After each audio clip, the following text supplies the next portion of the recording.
Nidahas trophy 2018 Sri Lanka में आयोजित एक T20I क्रिकेट टूर्नामेंट था जिसमें एशिया की 3 टीम भारत, बांग्लादेश और मेजबान श्रीलंका ने हिस्सा लिया था, जहां भारत और बांग्लादेश के बीच कड़ी टक्कर देखने को मिली थी, जिसका समापन एक रोमांचक फाइनल मैच में हुआ जो हमेशा के लिए क्रिकेट इतिहास में दर्ज हो गया।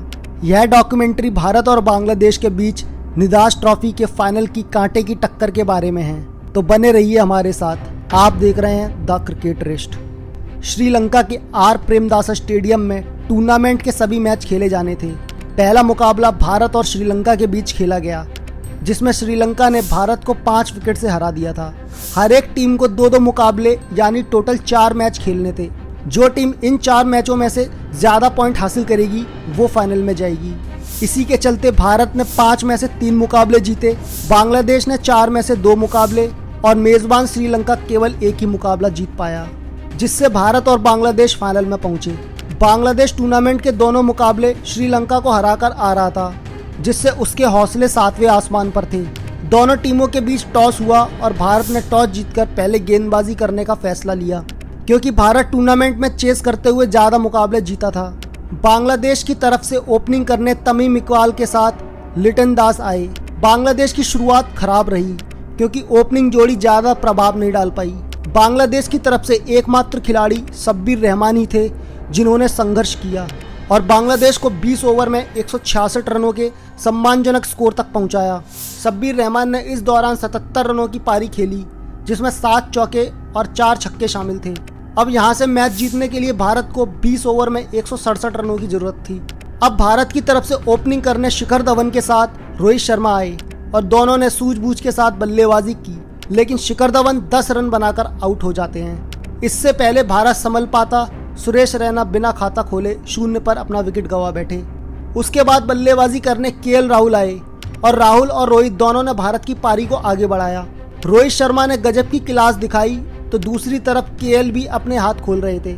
सब ठीक चल रहा था, तभी राहुल 24 रन बनाकर आउट हो जाते हैं। भारत पहले पावर प्ले में 3 विकेट खोकर 40 रन पर था। अब बल्लेबाजी करने मनीष पांडे आए और उन्होंने रोहित शर्मा का साथ देते हुए पारी को आगे बढ़ाया। देखते ही देखते रोहित ने अपना अर्धशतक पूरा किया। भारत का स्कोर 10 ओवर में 72 रन हो गया था, तभी रोहित शर्मा आउट हो जाते हैं। रोहित ने शानदार 56 रन की पारी खेली, जिसमें 4 चौके और 3 छक्के शामिल थे। अब बल्लेबाजी करने विजय शंकर आते हैं। सब हैरान थे कि रोहित शर्मा ने दिनेश कार्तिक को क्यों नहीं भेजा। खुद दिनेश कार्तिक भी इससे नाराज थे। मैं जब आउट होके आया ड्रेसिंग डगआउट में, तो मैंने दिनेश मेरे को बहुत गुस्से से देख रहे थे। भारत 14 ओवरों में 4 विकेट खोकर 106 रन पर था। मनीष पांडे और विजय शंकर पारी को आगे बढ़ा रहे थे, तभी 28 रन बनाकर मनीष पांडे आउट हो जाते हैं। अब भारत मुश्किल में था।